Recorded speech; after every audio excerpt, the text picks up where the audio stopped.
ਲਾਹੌਰ ਸਮੇਤ ਪੰਜਾਬ ਦੇ ਮੁxtਲਿਫ ਸ਼ਹਿਰਾਂ ਵਿੱਚ ਫਿਰ ਤੋਂ ਤੇਜ਼ ਬਾਰਿਸ਼। ਫਿਰੋਜ਼ਵਾਲਾ ਦੀ ਪਹਿਲੇ ਤੋਂ ਡੁੱਬੀ ਪਠਾਨ ਕਾਲੋਨੀ ਵਿੱਚ ਹਾਲਾਤ ਮਜ਼ੀਦ ਸੰਗੀਨ। 6ਵੇਂ ਦਿਹਾੜੇ ਵੀ ਪਾਣੀ ਕਲੀਅਰ ਨਾ ਹੋ ਸਕਿਆ। ਹਜ਼ਾਰਾਂ ਸ਼ਹਿਰੀ ਮਹਿਸੂਰ ਘਰਾਂ ਵਿੱਚ ਪਾਣੀ ਦਾ ਹਾਲ ਮੌਜੂਦ।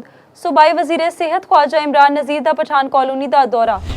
वाला दी पठान कॉलोनी में सैलाबी पानी ने 6वें दिहाड़े भी शहरियों की जिंदगी मफलूज कर छड़ी है। कई दिन लंघन के बावजूद पानी की सतह में खातरखा कमी नहीं आई, जबकि हालिया बारिश नाल पानी की सतह दोबारा वध गई है, जिहदे नाल मुतासरा खानदानां दी मुश्किलात होर वध गईयां ने। कई खानदान हजे भी अपने घरों तो बाहर नहीं निकल सके, जबकि औरतां बच्चे ते बजुर्ग शदीद मुश्किलात का सामना कर रहे हैं। ਇੱਥੇ ਭਾਜੀ ਅਸੀਂ ਅੰਦਰ ਗਏ ਆ, ਆਪਣੀ ਮਦਦ ਆਪਣੇ ਤਹਿਤ ਗਏ ਆ। ਕੋਈ ਇੱਥੇ ਕਿਸੇ ਦਾ ਗਵਰਨਮੈਂਟ 4 ਦਿਨ ਬਾਅਦ ਗਵਰਨਮੈਂਟ ਜਾਗੀ ਹੈ, ਜੋ ਕਿ ਪਹਿਲੇ ਲੋਕ ਬਿਲਕੁਲ ਬੇਹਾਲ ਸੀ। ਸਾਡੇ ਘਰ 'ਚ ਨਾ ਤਕਰੀਬਨ ਥੱਲੇ ਵਾਲਾ ਜਿਹੜਾ ਪੋਰਸ਼ਨ ਹੈਗਾ ਨਾ ਉਹ ਅੱਧਾ ਤਕਰੀਬਨ ਡੁੱਬ ਗਿਆ। ਤਕਰੀਬਨ ਕਮ ਸੇ ਕਮ ਨਾ ਮੇਰਾ ਖਿਆਲ ਕੋ 4-4 5-5 ਫੁੱਟ ਪਾਣੀ ਹੈ ਤੇ ਉਸ ਤੋਂ ਬਾਅਦ ਅਸੀਂ ਮਾਸ਼ਾਅੱਲਾ ਖਾਣਾ ਸ਼ਾਨਾ ਪਹੁੰਚਾ ਰਹੇ ਹਾਂ। ਇਹ ਤੇ ਸਾਡਾ ਮਰੀਮ ਨਵਾਜ਼ ਦਾ ਬੜਾ ਅੱਛਾ ਕੰਮ ਹੈ। 1122 ਵਾਲੇ ਨੇ ਬੜਾ ਅੱਛਾ ਕੋਆਪਰੇਟ ਕਰਦੇ ਪਏ ਨੇ ਸਾਡੇ ਨਾਲ।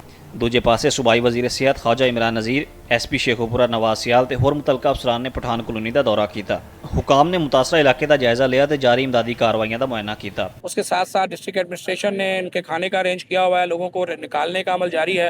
बहुत सारे लोग नहीं आना चाहते, उनको उनके घर के अंदर ही किश्तियों के जरिए इमदाद मुहिम पहुँचाई जा रही है। रेस्क्यू इदारियां दियां 14 किश्तियां ते 20 तो वध एहलकार मुसलसल इमदादी कार्रवाइयों में मसरूफ ने, जबकि मुख्तलिफ फलाही ते गैर सरकारी तंजीमां भी मुतासरा खानदान की मदद कर रही ने। मियां इरफान चुपाल।